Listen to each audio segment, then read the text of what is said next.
boa noite, sejam bem-vindos ao nosso J1Cast. Eu sou Rodrigo Moroli e hoje eu estou recebendo o cara, isso mesmo, um geógrafo que foi formado pela UFBA, mestre em educação pela UNEB e professor do IFBA. Olha, esse cara também, além de tudo, é apresentador de TV, colunista do Aratu Online, né? E é isso, estamos aqui com Bira, né? Nosso Bira Carlúcio, professor. Eu quero agradecer a sua presença aqui no nosso Desde já, Rodrigo Moroli. Muito obrigado pela sua participação. Sempre. Nas redes sociais, Bira também faz trabalhos contando a história das ladeiras de Salvador, de seus bairros. Bira, quero agradecer a sua presença aqui no nosso videocast. Tenho algumas perguntas para você, beleza? Olha, sobre a sua trajetória, sabemos que passou pelas muitas academias, né? Tanto também de televisão, ativismo social. Como o senhor enxerga o papel do professor fora da sala de aula, né? Especificamente em tempos de redes sociais, de desinformação? Primeiro, Rodrigo, é um prazer poder estar aqui, ser entrevistado por você, esse jovem talento, né? Por todos que estão por trás também. É dizer que ser professor, para mim, é uma missão. Foi uma grande escolha, uma escolha de vida, uma escolha política também, porque a política faz parte, né? Nós somos seres políticos. E dizer para você que, quanto geógrafo, contar a história dos bairros é contar a história da minha cidade, porque a cidade ela é feita a partir de todos nós, é intervenção humana. Então é importante a gente resgatar a memória do nosso povo. Cada ladeira, cada rua, cada objeto, né? Conta uma história, principalmente de uma cidade afrocentrada, afrodiaspórica, como é a cidade do nosso Salvador.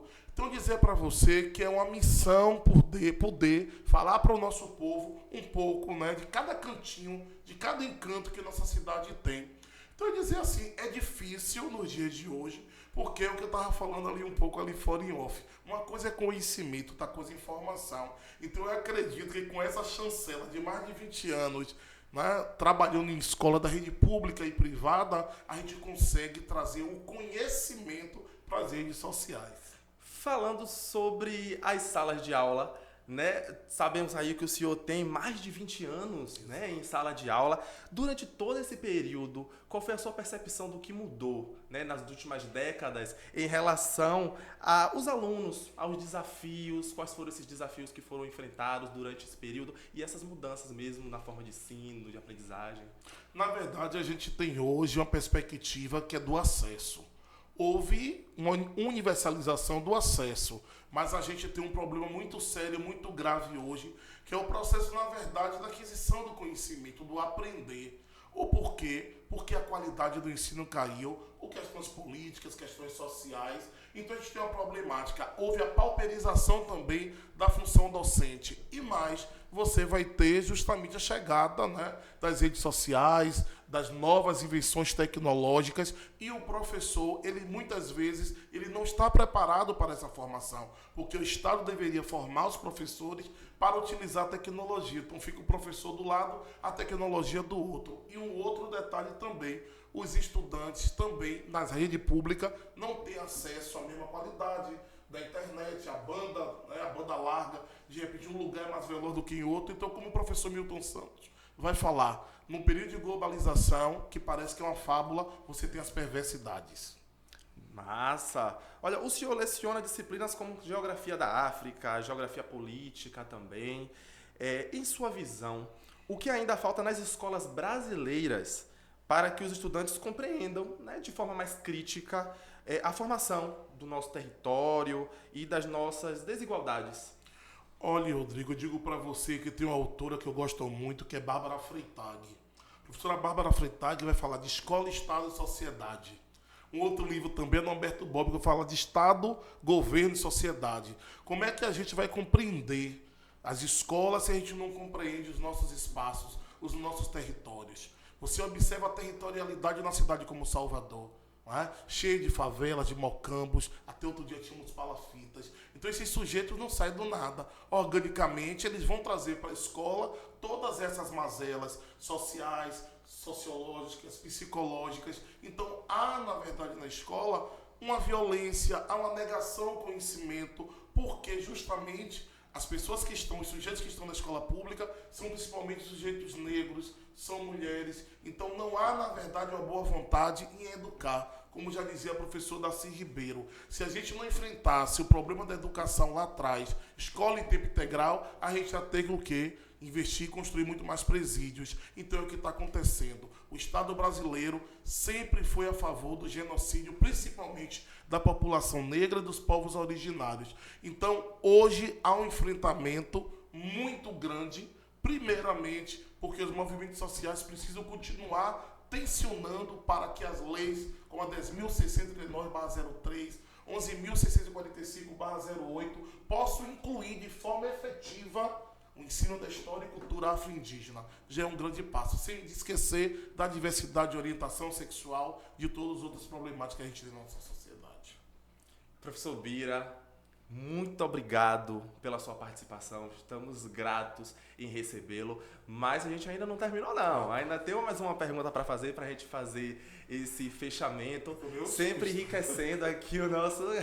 A gente ainda tem tempo, então sempre enriquecendo aqui o nosso videocast, tá?